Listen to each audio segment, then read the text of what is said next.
Hey guys, it's Oliver Maroney, NBA Lead Insider, your source for news, information, and more around the NBA. Once again, NBALEAD.com.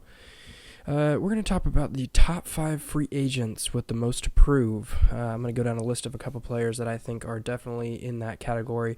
First one up is Chandler Parsons. Chandler Parsons obviously signing a max deal in Memphis. He's a great 3-and-D player, has been riddled with injuries throughout his career within the NBA, but Memphis gave him that max deal, and he's going to be a huge reason for either their success or their failure this next season. He's going to be a second or third option on that team with Mike Conley and Marc Gasol coming back from injuries as well, so watch out for the Memphis Grizzlies if they're all healthy and good to go. The second player I would like to talk about would be Harrison Barnes. Harrison Barnes, obviously with the Golden State Warriors, was a 4th or 5th option for them. He really didn't have much of an opportunity to really succeed, and I felt like he at times was hesitant and a little less confident than the rest of the team was, partially based on just what the fan base was surrounding him with and all the negativity, I guess you could say, that he had, but also he's 24. You've got to remember he's been in the league quite some time. I think he was in the league since he was 20 or so. And Barnes is far from his prime. He's got tons of years left, and I think Dallas is a great system for him to go if he was to go somewhere. So I think that would be a wonderful move for him, moving to Dallas. Carlisle obviously is known as a very, very good coach and has a lot of capabilities around him and surrounding him. With Dirk Nowitzki there, Justin Anderson, a young up-and-coming player, as well as some of the other pieces they have. I think Barnes can be a 3rd or 4th on this man. I think that his value, obviously he's another max guy.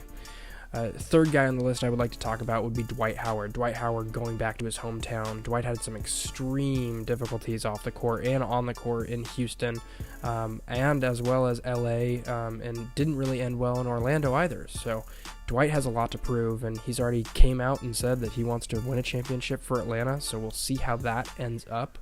Obviously, Atlanta getting rid of Al Horford and then basically swapping him for Dwight Howard, so we'll see how he meshes with Budenholzer's system and how that works out. Kent Bazemore just got re-signed there, so that team should be interesting to follow as well. The 4th player on this list, and some guy who I think he really needs to prove himself after this contract, would be Evan Turner. Neil Olshey's done a great job as a GM of the Portland Trail Blazers and really made some awesome offseason moves, but Evan Turner is a player who's had his ups and downs throughout his career, and he landed in Boston, and Boston gave him a shot. He did play well in that kind of 6th man, come off the bench, primary ball handler role. I think he's going to continue that with the Trailblazers. I don't know if he starts or not. Obviously, it sounded like there was some rumblings that he was going to be starting, but it's going to be interesting to see what the final breakdown is of how many minutes he gets and where he fits in with this Trailblazers team. I like the idea because he's almost the same age as like a CJ McCollum or a Damian Lillard, and he's very young in that aspect, so he fits in well to their mold and kind of what they're trying to do there in Portland. So it remains to be seen whether he's worth the $70 million that the Blazers shelled out at him, but I think Olshey knows what he's doing, and he's building a team around a young core that has the same attitude and motivation to succeed. And the final player, Joakim Noah. Noah, he's been injured off and on throughout his career, really, really poorly. The past couple of seasons specifically, I think he's only played like 15 to 20 games for the Chicago Bulls, but before that, Noah was a killer. He was a very, very good bench role guy. He started a lot of games for the Bulls, but also is a very, very good locker room guy, from what I understand.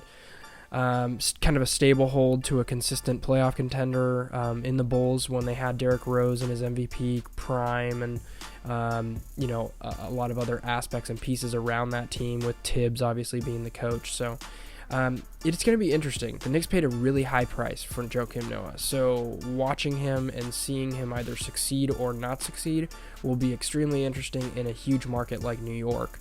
Either way, it could pay off very, very highly. I think the other option is it could not, and I think that's kind of the risk reward.